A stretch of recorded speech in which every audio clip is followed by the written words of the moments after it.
जंतर मंतर में अनशन से जबरन उठाकर अस्पताल में भर्ती कराए गए सोनम वांगचुक का अस्पताल से पहला संदेश आया है। उन्होंने अस्पताल से ही अपने समर्थकों को एक बड़ा संदेश दिया है और कॉकरोच जनता पार्टी के संसद मार्च में ज्यादा से ज्यादा संख्या में शामिल होने की अपील की है। नमस्कार, मेरा नाम है आरती और आप देख रहे हैं अनकोट मीडिया। दिल्ली पुलिस ने कल सुबह सुबह जंतर मंतर से सोनम वांगचुक को प्रोटेस्ट साइट से हटा दिया था।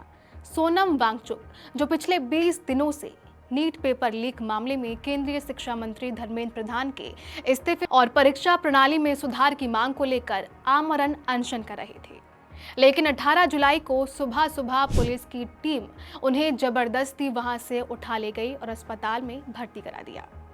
पुलिस का कहना है कि ये फैसला उनकी लगातार बिगड़ती सेहत, डॉक्टरों की सलाह और दिल्ली हाई कोर्ट के निर्देशों के बाद लिया गया। लंबे समय से भूख हड़ताल पर रहने की वजह से उनके शरीर में पानी की कमी हो गई थी और उनकी हालत काफी कमजोर हो चुकी थी। 21 दिनों के अनशन के दौरान सोनम वांगचुक का करीब 9.5 किलो वजन कम हो चुका है। उनके शरीर में इलेक्ट्रोलाइट का संतुलन भी बिगड़ गया है, जिसके कारण मेडिकल निगरानी जरूरी हो गई थी। हालांकि उनके समर्थकों और परिवार का दावा है कि अस्पताल में भर्ती होने के बाद भी उन्होंने अब तक ग्लूकोज दवा और ओरल रिहाइड्रेशन सॉल्यूशन लेने से इनकार कर दिया है। वह वहां भी अपना अनशन जारी रखे हुए हैं और उन्होंने कुछ भी खाने पीने से मना कर दिया है। सोनम वांगचुक अब अस्पताल में पुलिस की निगरानी में है। उन्होंने अस्पताल से ही अपना पहला और एक बड़ा संदेश जारी किया है। उन्होंने लोगों से 20 जुलाई को होने वाले चलो संसद मार्च में बड़ी संख्या में शामिल होने की अपील की है।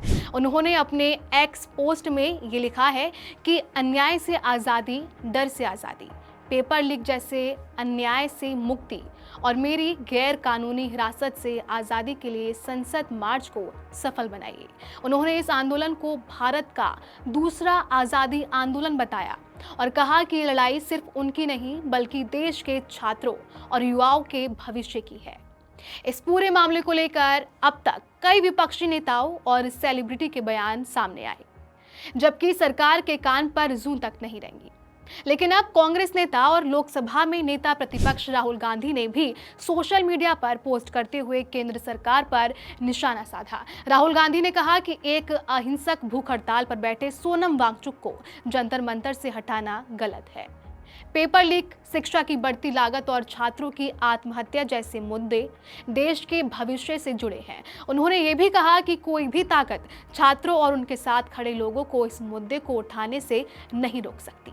वहीं दिल्ली पुलिस का कहना है कि उनकी प्राथमिकता सोनम वांगचुक की जान बचाना और उन्हें जरूरी इलाज देना है। पुलिस ने साफ किया कि अस्पताल में भर्ती कराने की कार्रवाई पूरी तरह मेडिकल सलाह और अदालत के निर्देशों के अनुसार की गई है। इधर 20 जुलाई को प्रस्तावित चलो संसद मार्च को देखते हुए दिल्ली में सुरक्षा व्यवस्था भी कड़ी कर दी गई है।